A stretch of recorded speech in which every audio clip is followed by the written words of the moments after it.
vous avez parlé du labour. Ouais. C'était un outil qui détériorait les sols. Donc au-delà du labour, est-ce que c'est tous les outils à dents qu'on fait rentrer dans le sol et qui le dégradent? Parce que la charrue, elle retourne, mais... Il y a un coussement. Il y a oui, ou après tous les outils à dents viennent perturber la vie des champignons. Et donc ça voudrait dire que quand on est en bio, et qu'on est quand même obligé de travailler un minimum pour lutter contre les adventismes, est-ce qu'il vaut mieux être en conventionnel avec du glypho et être en semi-direct ou, voilà, ou être en bio, toucher le sol sans produit phyto? On va tronçonner cette question en deux. La première, c'est celle du travail du sol, et la deuxième, c'est celle dans sa méthode, mais pas simplement liée au travail du sol en fait, hein, du glyphosate. Donc, premier point. Bon, je vous ai défini le sol là de façon un peu rapide, mais c'est vrai que dans un sol, il y a souvent un brassage. Ou pas d'ailleurs. Il y a des sols où il n'y a pas de brassage. Hein. Les sols de Landes, par exemple, sont des sols où, comme ce sont des sols qui sont très chargés en tanins, ça bousille les microbes. Comme il n'y a pas de microbes, il n'y a rien qui mange des microbes. Or, il faut quand même savoir que les animaux du sol, l'essentiel de notre nourriture, c'est les microbes qui viennent sur la matière organique, qui par elle-même est souvent peu nutritive. Donc, il y a des sols où il n'y a pas d'animaux, c'est les sols des Landes, les Landes d'altitude, les Landes bretonnes, et là, il n'y a pas de brassage. Donc, le sol, il est entre pas de brassage et beaucoup de brassage. Bon, quand vous avez vu la fertilité des Landes, vous vous doutez que le brassage, il a l'intérêt de remonter des trucs qui viennent d'être dissous, d'injecter de la matière organique en profondeur, et donc c'est quelque chose d'important, le brassage. Et le brassage, c'est quoi habituellement? C'est les vers de terre qui montent et qui descendent et qui chient en route. Voilà, donc c'est la première chose. Et il y a une deuxième chose qui fait du brassage dans le sol, qui remonte de la fertilité et qui remonte vers la surface. Ben, c'est la plante, oui, la plante elle extrait en profondeur et les débris tombent en surface. Donc la plante, elle contribue aussi au brassage. Et quand j'ai dit qu'il n'y avait pas de brassage dans les zones de Landes, en fait, c'est pas vrai, parce que comme il y a des plantes, ben, il y a quand même un peu de choses qui remontent, pas grand-chose parce qu'elles ne se développent pas bien. Mais voilà, et d'ailleurs comme elles ne se développent pas bien, elles sont stressées, elles font beaucoup de tanins parce qu'elles sont stressées et pour surtout pas être mangées parce qu'elles ne peuvent pas se permettre d'être mangées. Et comme elles font beaucoup de tanins, ben, hop, la boucle est bouclée. Ça fait ces sols où il y a peu de développement microbien, du coup peu d'animaux, donc peu de brassage, donc peu de fertilité. Et avec les tanins, vous bloquez la dynamique, mais ce n'est pas vos sols agricoles. Donc revenons sur les sols agricoles, où là, on a normalement un brassage animal et végétal. Et le labour permet d'augmenter ce brassage. Ah, il a plein d'intérêts, le labour. Un, il oxygène. Donc, ça respire plus. Et si vous respirez plus, vous faites plus de déchets de respiration, qui sont du CO2 et du phosphate et du nitrate. Donc, labourer, c'est augmenter l'exploitation de la matière organique en termes de libérer de l'azote et du phosphate. Là, on est sur pourquoi nos anciens ils se sont mis à faire ça. Hein, ils n'ont pas fait ça juste pour nous faire chier. Ils ont fait ça parce qu'ils ont remarqué que ça marchait mieux à court terme. Et à court terme, effectivement, vous minéralisez plus votre matière organique. Alors par contre, vous perdez votre matière organique. Et comme elle a des rôles dans les sols, c'est dommage. Et deux, vous remontez la fertilité profonde. Donc vous remontez la fertilité profonde et vous libérez la fertilité de la matière organique. Et à court terme, bah, c'est un engrais. C'est quoi la fertilité profonde? Bah, c'est tout ce qui a été dissous par... Plus on descend dans le sol, plus on a de minéraux encore en bonne forme qui sont en train d'être attaqués. Quelque part, hein, la dissolution des éléments des roches qui libèrent une partie du pouvoir nutritif, ça se fait plus en bas qu'au-dessus. Donc l'idée, c'est de remonter ça. Bon. Et puis en plus, bon, ça favorise, il y a d'autres aspects marginaux, comme favoriser l'enracinement des plantes. Okay. Limiter la compétition. Parce qu'on a retiré les plantes, c'est-à-dire quand vous allez semer sur les sols qui sont là, il n'y a pas de compétition. Donc il y a des intérêts à court terme du labour. D'accord?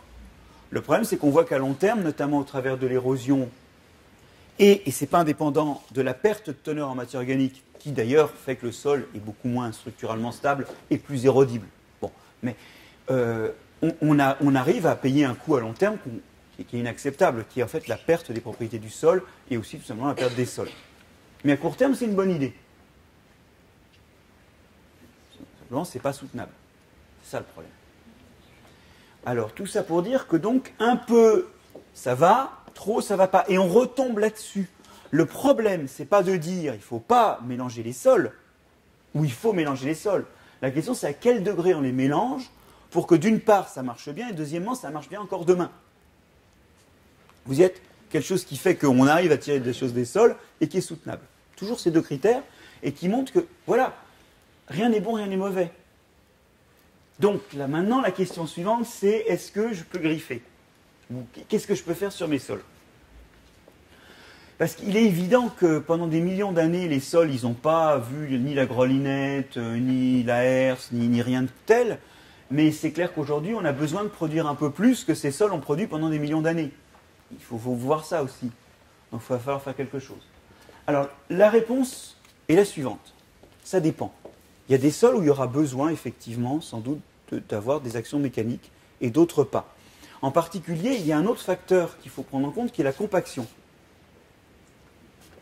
Vous comprenez que vos sols, quand vous passez dessus, vous appuyez dessus. Et pour les engins agricoles, il n'y a pas eu vraiment de pensée d'engins agricoles légers. Bien au contraire, même pour des raisons de sécurité, il vaut mieux qu'on ait un engin qui soit relativement lourd, avec un centre de gravité bas, pour éviter les renversements, les accidents, et pour augmenter la puissance de traction. Alors ça a un double effet négatif, c'est que d'abord, ces engins consomment beaucoup plus d'énergie fossile, et deuxièmement, ils écrabouillent beaucoup plus les sols. Et donc la première chose à se demander, c'est est-ce que j'écrase mes sols ou pas? Avant de se demander si je dois l'éviter. Mais une fois qu'ils sont compactés, il y a certains sols qui, de par leur constitution, vont se compacter facilement, il arrive que le fait d'avoir un couvert végétal ou des vers de terre ne suffit pas à décompacter. Donc là, il va falloir se poser une question. Mais ça, vous voyez, c'est sol dépendant, le paramètre compaction. Bon, après, vous avez aussi des problèmes éventuellement liés à la compaction, dans certains sols, pardon, pas à la compaction, mais vous avez des sols qui ont tendance à faire des croûtes de battance, qui ont tendance à, où on a besoin pour faire rentrer l'eau, voire pour faire respirer le sol, de décompacter un peu. Donc là, il faudra effectivement des traitements. Mais l'idée, c'est que ces traitements ne doivent jamais conduire. Et alors, je vais dire une autre chose qui est très importante. Je ne suis pas un homme de la pratique. Moi, je n'ai pas à vous enseigner comment on fait pousser des plantes. Les tomates que j'ai sur le balcon ont bien du mal à pousser. Elles témoignent du fait que ce n'est pas le fait de connaître la théorie des sols qui aide à faire pousser les plantes. Donc moi, je ne suis pas là pour vous donner des solutions. Je vous propose un cadre de réflexion, d'accord? C'est important. Mais dans ce cadre de réflexion, il va falloir balancer différents paramètres. Et peut-être on pourra revenir sur les indicateurs après, finalement les indicateurs finaux qui vous feront dire tiens, peut-être là, il faudrait que je décompacte, ou alors c'est pas la peine. Mais ces paramètres, ils dépendront de la parcelle, d'une part, et surtout, ils n'aboutiront jamais à ce qui constitue le paysage autour de nous aujourd'hui. Ils n'aboutiront jamais à ce qu'après le travail du sol, il n'y ait pas de couvert. Parce que ça, c'est tout simplement pas une option. Alors c'est facile de dire, il y a des trucs qu'on ne peut pas faire, et le reste, faut voir, peut-être, peut-être pas. Mais vous voyez, l'idée, c'est que vous avez peut-être le droit d'aérer votre sol. Je vois par exemple les trufficulteurs avec lesquels je bosse, ils travaillent beaucoup à la grelinette. Bon, je les ai vus travailler, ça va. Bon, vous voyez ce que c'est la grelinette? Oui. Non, parce que je ne sais pas si c'est un outil de trufficulteur. Bon, ça va quoi. Vous allez effectivement casser quelques champignons, casser quelques racines, mais vous êtes sur de l'aération là. Vous n'êtes pas en train de foutre en l'air la structure, complètement. Et après, je ne peux pas vous répondre plus précisément. Mais en tout cas, il ne faut jamais que ça aboutisse à abîmer le couvert et à une perturbation majeure. Voilà. Pour moi, le labour, à terme, il est réservé soit à de très rares régions agricoles, soit à de très rares interventions sur des cycles décennaux, sur une dizaine d'années. Peut-être qu'à un moment, effectivement, dans certains sols, il y a un besoin de labour. Sur certains sols. Ça répond à la question ou vous pouvez la... Quel type de sol, pardon? Et après, le conventionnel et le bio, donc? Ah oui, après, il y a le glyphosate. Mais le direct, le semi-direct ou... Donc, moi, je pense que le plus gros obstacle quand on supprime le labour, c'est la compaction des sols. Parce qu'elle ne se voit pas tout de suite, mais elle peut se cumuler au cours des années et devenir un problème. Et les sols, on sait très bien que c'est les teneurs en argile et en limon qui déterminent si les sols sont compassibles ou non. En d'autres termes, c'est la teneur en sable qui sauve, en sable et en plus gros éléments, en blocs. Mais voilà, donc je pense que la question se pose surtout quand on a des fortes richesses en argile et en limon, et de fréquents passages avec des outils lourds. Et par parenthèse, c'est là qu'on s'aperçoit que la biodynamie, qui demande plus de passages, pose ce problème marginal d'éventuellement écraser plus les sols. Ce qui, sur certains sols, on voudrait rentrer le moins souvent possible dans la parcelle. Oui. Et on retrouve le fait que voilà, tout est entre avantages et inconvénients, et après on choisit. Ce n'était pas un propos contre la biodynamie, c'était une remarque sur le fait que, voilà, des fois en faisant le mieux d'un côté, on pose un problème. Un hélicoptère, c'est pas sympathique en termes de combustible fossile. Mais c'est vrai que l'hélicoptère est la solution absolument parfaite du point de vue de la compaction. Bon, mais de toute façon, c'est pas possible pour des raisons financières, donc ça, on risque rien. Ce point de vue-là. C'est assez. Voilà. Après, c'est à vous aussi de le voir. Et ça, pour le coup, alors, ce qui est bien, c'est que la compaction, ça ne demande pas de convoquer un labo qui va vous facturer 3 000 € l'intervention. Hein. Là, c'est un diagnostic que vous pouvez faire vous-même.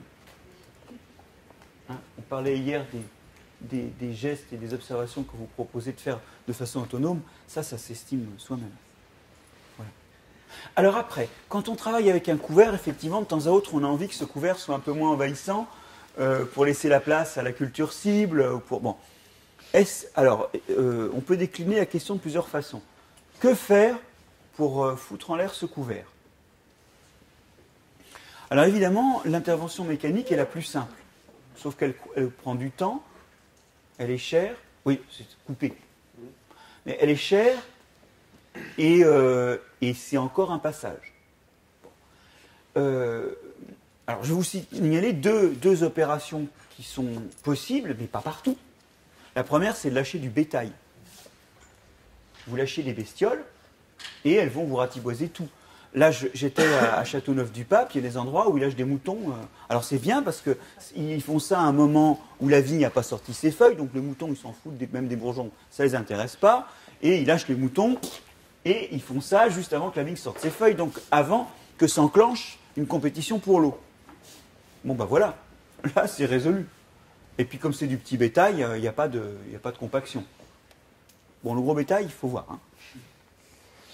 Parce que souvent, il y a des gens qui disent oui, il faut retourner au travail au cheval. En termes de compaction, le cheval, c'est pas la... Enfin, j'ai pas beaucoup de données précises, mais ça appuie sur le sol. Quand même. Donc ça, c'est la première chose. La deuxième chose, c'est le brûlis. Le brûlis. Dans des sols riches en azote, cool ça. Parce que c'est justement... en azote, non, en argile. Dans les sols riches en argile, où la capacité de rétention cationique est beaucoup aidée par les argiles, bon, bien sûr, il faut qu'il y ait de la matière organique. Je ne suis pas en train de dire qu'il faut tout brûler. Mais dans un cycle complexe où il y a des moments où vous laissez de la matière organique sur le sol, par exemple en post-récolte de la culture cible, et avant de mettre la culture cible, le brûlis, c'est une option intéressante. Oui. Alors, ce n'est pas sur tous les sols, évidemment. Et en particulier sur les sols tropicaux, c'est la cata. Sur les tropicaux, il n'y a pas d'argile. C'est la matière organique qui retient la fertilité. Si vous brûlez, vous libérez de la fertilité, mais vous n'avez rien pour la retenir. Donc le brûlis en zone tropicale n'est pas une option. Et en 10 cycles de brûlis, en général, qu'est-ce qu'ils font les Indiens d'Amérique qui faisaient du brûlis? Au bout de 10 cycles, qu'est-ce qu'ils font? Ils replient leur gaule et ils vont ailleurs. D'accord. Nous, et il y a des régions de brûlis. Moi, j'ai été très frappé de voir ça. Peut-être vous le savez, ça se pratique encore beaucoup en Lorraine. Et c'est pas con parce qu'on est sur des sols triasiques argileux, dans ces régions-là, et c'est une pratique qui m'a l'air une option intéressante. C'est-à-dire qu'après la récolte, on fout le feu. Ah, alors par contre, effectivement, ce qui est bien, c'est que on ne brûle pas les parties souterraines. Or, en sous-terre, vous avez un tiers de la biomasse. Non, enfin, c'est une option. Après, comme toutes les options, elles sont à décliner selon les sites, et en regardant si sur le long terme, effectivement, elles n'invalident pas un certain nombre de paramètres de contrôle. Donc quand même, le paramètre essentiel est la production.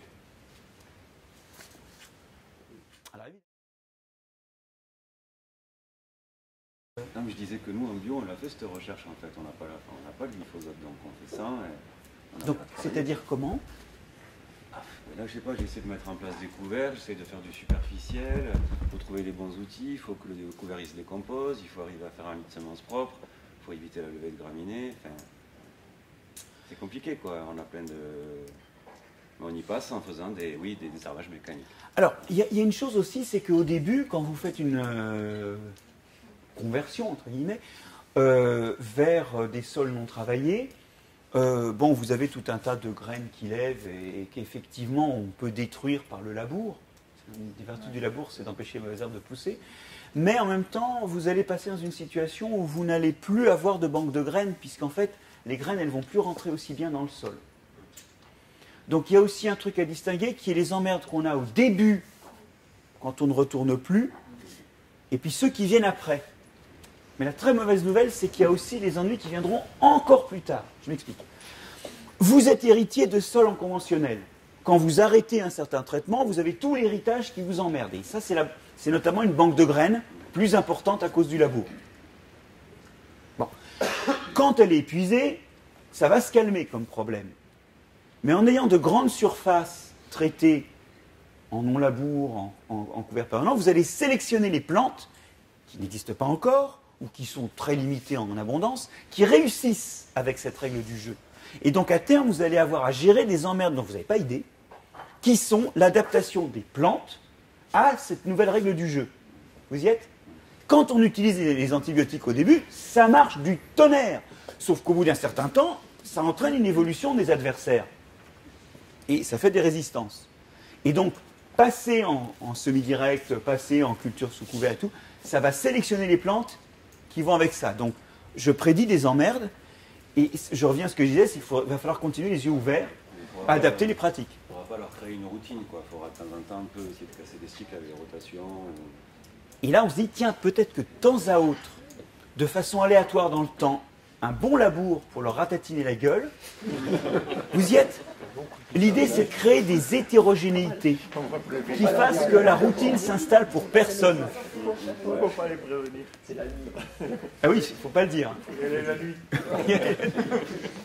Non, mais alors, je ne suis pas en train de dire qu'il va falloir faire des labours aléatoires partout, mais une option, c'est ça. Mais voilà, enfin, pour aller plus loin, ça veut dire que nos nouvelles solutions vont générer des problèmes aussi, généralement. Et il faudra avoir les yeux ouverts en permanence. On n'est pas juste en train de chercher le truc idéal qui va marcher, pour toujours. Il y a une autre raison pour laquelle, de toute façon, malheureusement, ce n'est pas le cas, c'est que le climat est en train de changer. Donc on aura une donnée majeure qui sera en train de changer, qui nous obligera à nous adapter. Mais une fois de plus, je trouve que c'est honteux de ne reposer que sur les praticiens pour trouver les solutions.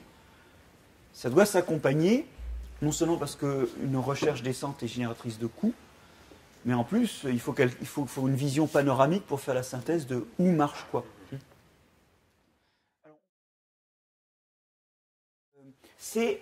J'ai plusieurs fois dit, il faut essayer. Et j'aimerais vous dire deux, trois pistes sur ce que ça veut dire, essayer. Il y a une chose que ça ne veut pas dire, c'est de faire le traitement et de regarder qu'est-ce que ça fait. Parce que ça, c'est où la porte ouverte à l'effet placebo agricole. C'est quoi l'effet placebo agricole? C'est que exactement comme quelqu'un qui reçoit une petite pilule prescrite par le médecin mais qui contient que de l'amidon peut se trouver mieux, ça s'appelle l'effet placebo, et je vous rappelle que c'est 30% quand même, d'accord, des améliorations observées. Oui, quelqu'un qui est bien, eh ben, il subit mieux sa maladie, voire même il peut quelque part trouver plus de ressources pour même la guérir. L'effet placebo, c'est pas simplement que le mec souffre moins, c'est qu'éventuellement il se retrouve dans des circonstances organiques de mieux gérer la maladie, et donc de guérir tout ou partie. D'accord? Ben, ça existe aussi en agriculture, quand vous sentez que votre parcelle va bien, ben, vous trouvez qu'elle va bien, et même si elle ne va pas bien. Alors, comment être sûr que ce n'est pas juste qu'on a fait un traitement dont on est persuadé qu'il va être efficace? Vous savez, cet effet placebo, hein, moi, dans mes équipes de recherche, je le vois aussi, des chercheurs qui font une manip et qui sont persuadés que c'est mieux. Et puis, alors, par contre, eux, ils ont fait ce que je vais dire, et du coup, rapidement, ils s'aperçoivent qu'ils se sont illusionnés. Ou pas. Ou pas, parce que ça peut aussi marcher. C'est le contrôle. Le contrôle, ça veut dire, si je pense qu'il faut mettre du... Je vais prendre un exemple qui est vrai en trufficulture, qu'il faut mettre un mélange de miel et de farine dans le brûlé au printemps pour qu'il y ait plus de production de truffes. Ben, c'est simple, vous le faites sur la moitié des brûlés et vous regardez où est-ce qu'il sort plus de truffes. Et vous gardez en contrôle le même lieu sans le protocole. Et vous regardez ce que ça fait. Et vous voyez si c'est vraiment la peine d'acheter du miel et de la farine. Parce que dans ce cas, la réponse est non. Alors même que ça a été à un moment en Languedoc une traînée de poudre, que ça donnait plus. Et d'ailleurs, ça donnait plus. Tout le monde avait plus de truffes après qu'avant. Combien, on ne savait pas trop. Et puis on ne savait pas trop non plus si c'était pas l'année. Parce que des fois, effectivement, il y a peut-être plus de truffes. Hein. Les gens ne sont pas des imbéciles, ils savent compter les truffes. Mais, si vous voulez, le problème, c'est qu'on a besoin de ce contrôle pour avoir une référence. Et là, vous allez me dire, ouais, mais alors, transformer mon exploitation en champ expérimental avec des bannières partout pour savoir quelle zone est traitée comme ça, ça commence à devenir dur. Alors, vous pouvez effectivement ne pas faire ces expériences. Mais moi, ce que j'aurais tendance à vous dire, c'est si vous avez un effort pour une pratique, ça vaut quand même la peine de faire un effort pour tester, pour voir si vous faites cet effort pour quelque chose ou pour rien. D'accord? Ou un surcoût d'ailleurs. Donc, quelque part, c'est vrai que c'est chiant de devoir expérimenter, mais c'est peut-être le prix à payer pour ne pas faire des efforts pour rien sur certaines pratiques. Alors, la deuxième chose, c'est qu'effectivement, vous payez des impôts pour qu'il y ait de la recherche. Donc, vous pouvez vous dire, ce n'est pas à vous de le faire, ce test. Il y a des gens qui sont payés pour ça. Alors, ce qui tombe bien, c'est que l'INRA évolue beaucoup ces derniers temps. Je ne sais pas si vous êtes sensible à ça. L'INRA est une institution où il y a de plus en plus de gens qui sont là pour organiser des actions de recherche qu'on dit participatives ou intégrées. Bref, des actions de recherche qui se font dans les parcelles et avec les filières de production. Il y a des gens qui regardent un petit peu, en ayant répété l'expérience dans différents endroits, qu'est-ce qu'on peut en tirer pour les autres. C'est-à-dire, où est-ce qu'on va faire ça, sur quel sol, dans quelle région, quel climat. Vous y êtes? Parce qu'il y a ça aussi. Nos vidéos sur Internet sont pourries de succès.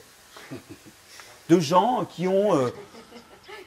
voilà, ils ont mis du miel dans leur parcelle et alors, vraiment, les truffes, elles sont meilleures. Il n'y a pas de vidéo de gens qui ont essayé une pratique et qui se sont latés, qui se sont plantés ou qui ont fermé boutique. Ça, personne n'en parle. Et donc, on a aujourd'hui, par rapport aux pratiques alternatives, un gros problème. C'est qu'on n'a que les histoires de succès. Et on n'a pas les histoires d'un succès qui nous permettraient de savoir où est-ce que ça merde, où est-ce qu'il ne faut surtout pas le faire. Et au fond, quand vous regardez une vidéo sur Internet qui vous dit « Regardez, ça marche prodigieusement », la question, c'est est-ce que ça marche chez moi? Que Bertrand Machin soit arrivé à faire une super exploitation en permaculture et qu'il ait des courgettes tellement grosses qu'ils sont à 2 pour les sortir de la parcelle, on s'en fout. La question, c'est si vous allez faire des courgettes demain et que vous voulez absolument être obligé d'être 2 pour sortir les courgettes de la parcelle, est-ce que c'est ça dans votre sol là? Et ça, vous voyez, l'agriculture conventionnelle, elle l'a géré. Elle a des solutions adaptées parce qu'elle a 150 ans de recherche. Et nous, on n'a pas 150 ans de recherche. Et on n'a que des histoires de succès ponctuels. Et la question, c'est est-ce qu'on peut le faire chez soi? Alors, je suis un peu enflammé là, mais c'est un vrai problème. Ce n'est pas l'histoire des réussites qui compte. L'histoire des insuccès, elle compte autant. Et il faut quelqu'un pour l'archiver, l'insuccès. Et ce sera pas, personne ne va venir se vanter d'avoir complètement merdé sa vie et son exploitation. Par contre, si c'est pris dans un jeu, alors qui peut d'ailleurs valoir des assurances aux exploitants, un jeu de réseau d'expérimentation, alors là, on commencera à savoir, on aura de l'archivage de l'insuccès. Ça, c'est un peu le vadémécum du test. Et vous rappelez aussi d'une chose, c'est que le paramètre de sortie, c'est aussi la production agricole et la santé économique de l'exploitation.